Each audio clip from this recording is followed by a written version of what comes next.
As soon as the Knicks lost out on Donovan Mitchell, a huge New York reporter said the Knicks will be on the lookout for the next disgruntled player who goes on the trading block, with Oklahoma City point guard Shai Gilgeous-Alexander mentioned. What? Where did that come from? Is this guy actually reporting something, or is he just throwing it out there? Well, there is a big development in SGA's future with OKC, and the Knicks are embarrassed. People around the NBA are laughing at the Knicks for one specific reason: to do with Donovan Mitchell. But if they want to save the franchise, they'll have to get another young player. Could it be SGA? To answer that, we have to look at why the Knicks are a punchline right now. The Warriors changed everything when they got Bob Myers to be their GM. He was an ex-agent who had success after moving to the front office. Other agents have tried this in the past, but no one was as good as Bob Myers. So the Lakers replicated this by hiring Kobe's agent Rob Pelinka while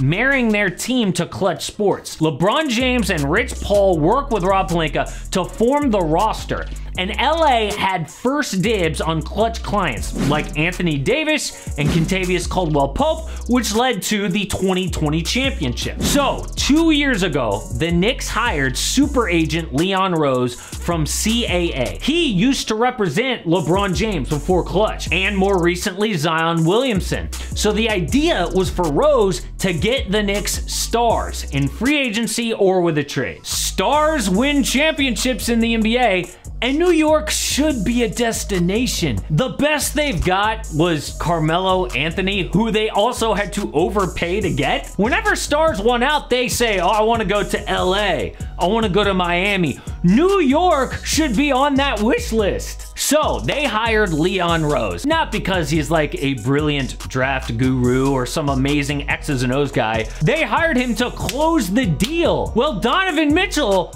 is a CAA client, the agency that Leon Rose used to dominate. What's the point of having this dude if he can't get a CAA guy? Wouldn't the Knicks be better off with like a smart basketball GM? Spida's college coach even said Donovan loves the Knicks. Donovan loves being around his mom, sister, and dad.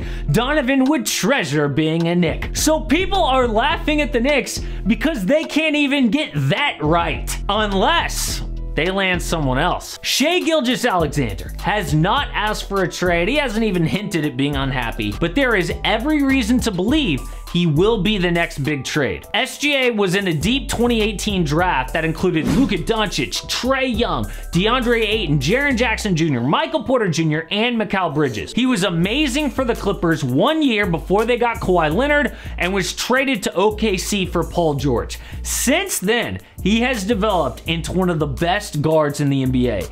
The last 2 years, through injury, he scored 24 points a game with 5 assists on 47% shooting, but no one talks about him. Normally, guys on a max contract with those numbers are overrated, but SGA hasn't even been an all-star. And part of the reason is he's in little old Oklahoma.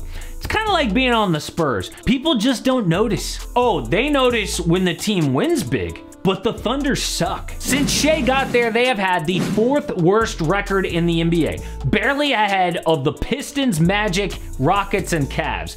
At some point, all that losing with no recognition wears on great players.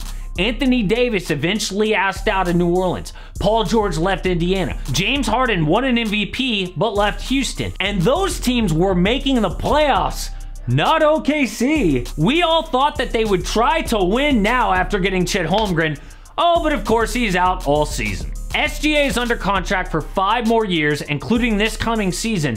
So him like wanting out isn't enough. The Thunder might actually look to trade him. People forget, but before the 2021 draft, OKC tried to deal SGA for the #1 overall pick to get Cade Cunningham. That tells us they do not necessarily see Shai in their long-term plans. So far, they have rebuilt by stockpiling draft picks and finding decent young players, but Josh Giddey is by far the best one. If this coming season is another wasted year, then they only have SGA under control for 4 more seasons. And the more years that tick by, the less they can get back for him in a trade. If the Thunder don't think that SGA will sign another contract to stay with them, trading him will be their only option. It's exactly like what the Spurs did with DeJounte Murray. They weren't going to re-sign DeJounte, so they dealt him with 2 years left on his contract to maximize his value. And I'm not saying SGA will be available like next year, but there is a high likelihood his future is outside of Oklahoma. And why not New York? They're in the best position to get him. Outside of the Thunder, the Knicks have the most trade assets in the NBA. They have 5 young players and 11 total draft picks. I've listed them here in order of value. So I think their 2029 first round pick is the most valuable thing they have. Then RJ Barrett, because he is on a team-friendly deal, and so on. This is a gigantic list of assets, and most of it will still be available when SGA is likely on the trade block. He would be a better fit next to Jalen Brunson at 6'6",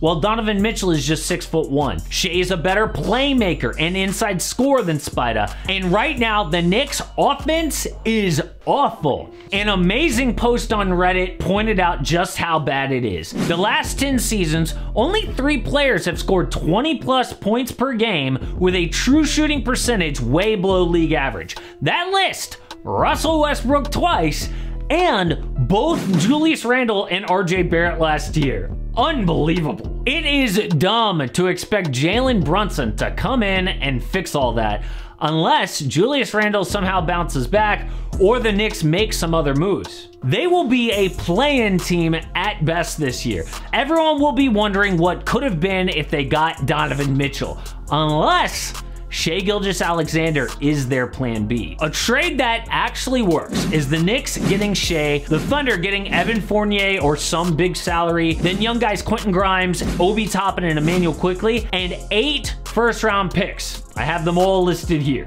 The key to this trade is the Knicks still get to keep their pick swaps. The idea is not to deal RJ Barrett so that they can have a young core of RJ, Jalen Brunson, and SGA. Then attract a star free agent once Julius Randle's money comes off the books in 2025. And the free agents that summer are huge. Paul George, Kawhi Leonard, Anthony Davis, Donovan Mitchell, Jason Tatum, Brandon Ingram, and more. If the Knicks somehow were able to get SGA, it could be a huge step in their goal of building a championship team. If they pull all that off, the league will not be laughing at the Knicks. But elsewhere in New York, the Nets had a great week. They successfully tricked Kevin Durant into staying. Seriously, their plan to trick him was genius, and I made a whole video about it right here.